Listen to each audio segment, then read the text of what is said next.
네, 안녕하세요. 허석프로입니다. 오늘 영상은 허리를 잘 사용하지 못하시는 분들에게 아주 좋은 레슨을 준비했는데요. 우리가 허리를 잘 못 쓴다면 비거리는 당연히 멀리 내보낼 수 없겠죠. 허리를 잘 쓰고 싶은 분들은 오늘 영상 끝까지 봐주시면 좋을 것 같습니다. 영상 보시기 전에 구독하기 한 번씩 눌러주시고요. 지금 레슨 시작합니다.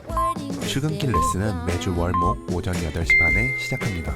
제가 예전에 여러분들한테 이런 얘기를 했던 적이 있는데요. 보통 남자분들 같은 경우는 상체가 훨씬 더 많이 발달을 해서 팔과 어깨를 굉장히 잘 사용하고 혹은 팔과 어깨만을 사용해서 공을 치는 경우가 굉장히 많습니다. 여자분들 같은 경우는 골반과 하체가 굉장히 발달을 해서 몸은 잘 사용하지만 팔을 잘 사용하지 못해 비거리가 잘 안 난다라는 얘기를 한 적이 있는데요. 많은 분들이 오해를 하고 계시는 바디 스윙은 100% 몸만 사용하는 스윙이다, 혹은 몸이 리드하고 팔이 늦게 따라오는 스윙이다 라는 부분은 제가 추구하는 바디 스윙은 아니에요. 제가 추구하는 바디 스윙은 팔과 몸이 적절하게 잘 사용해야 되고, 이 비율은 거의 5대5가 될 거라고 생각합니다. 우리가 달리기만 보더라도 팔을 잘 사용해야 빨리 달릴 수 있는 것처럼 골프 스윙도 마찬가지예요. 그래서 제가 오늘 알려드리는 이 허리 회전은 이 허리만 이용해서 공을 쳐라가 아닌 팔을 사용하고 하체를 잘 사용하지 못하시는 분들에게 허리를 잘 사용을 하게 해서 그 비율을 높여 비거리를 더 멀리 내보낼 수 있는 레슨입니다. 우선 하체를 잘 사용하지 못했을 때 나오는 현상들을 알려드릴 거예요. 만약 여러분들이 이 부분에 해당이 된다면 꼭 제가 오늘 알려드리는 연습을 하루에 10분씩 매일 같이 하셔야 됩니다. 우선 첫 번째는 하체를 잘 사용하지 못했을 때 나오는 현상은 다운스윙 때 이렇게 엎어치는 동작입니다. 상하체가 분리가 되지 못하고 상체 힘으로 엎어치는 이 동작은 제일 대표적으로 하체를 잘 사용하지 못했을 때 나오는 현상입니다. 두 번째 현상은 임팩트 순간에 이렇게 약간은 주저앉는 느낌이 드는 스윙은 임팩트 구간에서 허리를 또 잘 사용하지 못하는 스윙입니다.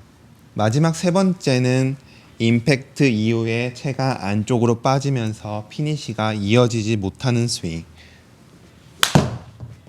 이런 듯한 스윙은 상체로만 치는 스윙이라고 할 수 있습니다.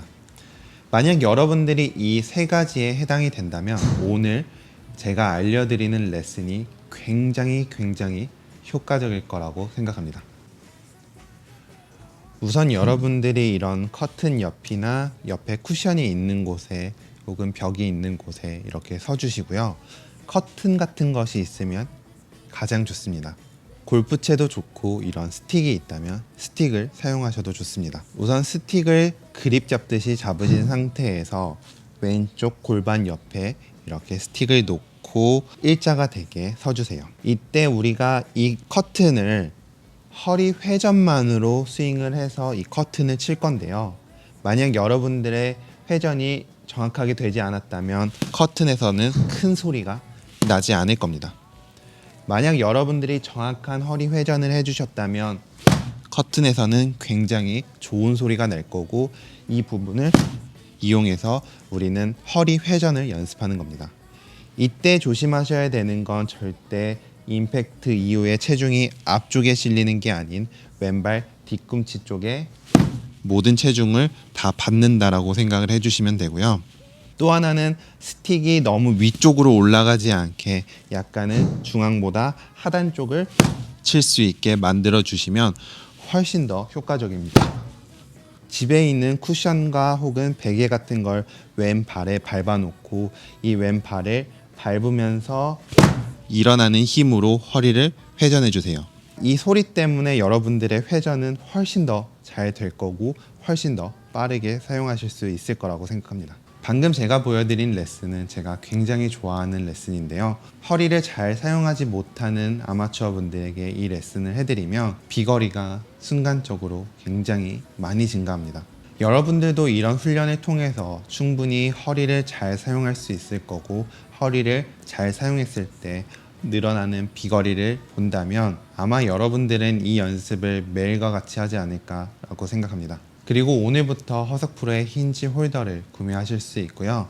힌지 홀더의 사용법들은 이 위쪽에 링크해 놓도록 하겠습니다.